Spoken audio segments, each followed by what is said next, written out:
ကဲကျွန်တော်တို့ဒီနေ့မှန်နေရောက်ပါတယ်မှန်နေတော်တော်များများစုံလင်းကိုရောက်ပါတယ်ဗျဒါဆိုလို့ရှိရင်ကျွန်တော်တို့ဒါ50ဓမ္မ50မှန်ရောက်တယ်ဆိုပေမဲ့50မှန်တိုင်း50အမျိုးအစားတိုင်းကျွန်တော်တို့ထည့်လို့မရသေးဘူးဗျဒီရောက်တဲ့50ဆိုရင်ကျွန်တော်တို့ LG ထဲမှာထည့်လို့ရတဲ့မှန်ပေါ့ဟိုဟန်ဆန်တို့ပါလို့ဆိုရင်ဒီမှန်ထည့်လို့မရသေးဘူးဟန်ဆန်မော်ဒယ်အမြင့်ဆိုရင်ဒါထည့်လို့မရသေးဘူးဦးဆိုတော့အဲ့ဒါကြောင့်မိတ်ဆွေတို့အင်က TV လဲကျင်တယ်ဆိုတော့ TV နောက်က model လေးတွေပြပြီးတော့မေးပေးပါ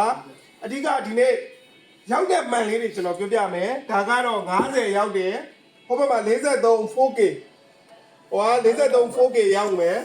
43 4K ရမယ်နောက်ကျွန်တော်တို့395ဆိုတော့395ဆိုဆန်ဆောင်ထဲမှာထည့်တဲ့မှန်တွေရောက်မယ်ဆန်ဆောင်လက်မ40ထဲမှာထည့်တဲ့မှန်တွေရောက်မယ်နောက်ပြီးတော့39ဟိုဆက်စရာတွေဆိုသိတယ်39 one channel မှန်တွေရောက်မယ်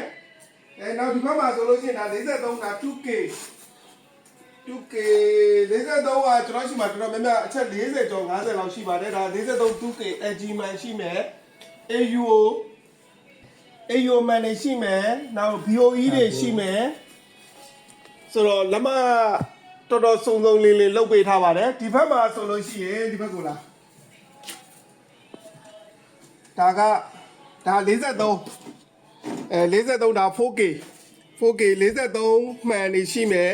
အဲ့တော့မှန်နေရတော့ဒီမှာ43ဒါဆိုလို့ရှိရင်ဒါက LG မှန်ဒီလိုအစ်စ်တွေ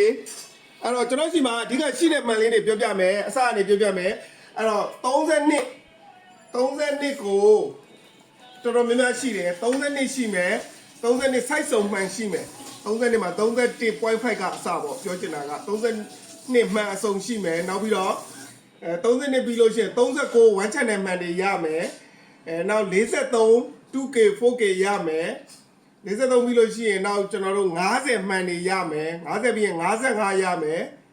65 85အထိမှန်တွေအခုမြင်တဲ့အတိုင်းပဲနော်တော်တော်ကျွန်တော်တို့စုံလင်းကိုရောက်ရှိနေပါတယ်အဲ့ဒါဒီညနေမှာအခုညပိုင်းလေးမှာကျွန်တော်တို့ဒါမှန်နေဝင်လာလို့ပါမှန်နေဝင်လာလို့အဲ့တော့မိတ်ဆွေတို့မှန်လဲကျင်တယ်မိတ်ဆွေတို့အင်္ဂါ TV ကအစင်းကြောင်းတွေထွက်နေတယ်ပြုပြင်လို့မရဘူးကျွန်တော်တို့စက်တင်နဲ့လည်းပြုပြင်လို့မရဘူးမှန်လဲမှရမယ်ဆိုလို့ရှိရင်ကျွန်တော်တို့ TV နောက်က model လေးကိုပြပေးကျွန်တော်တို့ရှိမှမှန်အစုံရှိတော်ညာလဲလို့မရတဲ့ model တွေရှိပါသေးတယ်အဲ့တော့မိတ်ဆွေတို့အင်္ဂါ TV ကိုမှန်ကိုလဲလို့ရမရကိုကျွန်တော်တို့ကို TV နောက်က model လေးကိုပြပြီးတော့ဈေးနှုန်းလေးတွေပါတခါတည်းမေးလို့ရပါတယ် public မှာလည်းကျွန်တော်ဈေးနှုန်းပြောပြထားပါတယ်အကုန်လုံးအဲ့တော့လဲကျင်တဲ့မိတ်ဆွေတွေအားလုံးကျွန်တော်အပေါ်ကဖုန်းနံပါတ်လေးတွေပါတယ်ဆိုင်လိပ်စာလေးတွေတည်တယ်ဆိုလို့မိတ်ဆွေတွေလည်းဆိုင်လိပ်စာဆိုင်ကိုကိုယ်တိုင်ကိုယ်လာရောက်ပြီးတော့လဲလို့ရတယ်လို့ကို TV ကုန်ကြစိတ်ဘယ်လောက်ရှိမလဲမေးကျင်တဲ့မိတ်ဆွေတွေဆိုလို့ချင်းလည်းအပေါ်ကဖုန်းနံပါတ်ကိုဆက်သွယ်ပြီးတော့မေးမြန်းလို့ရပါတယ်ခင်ဗျာမှန်လေးတွေရောက်တော့လာလဲထားဖို့ဖိတ်ခေါ်ပါတယ်ဗျ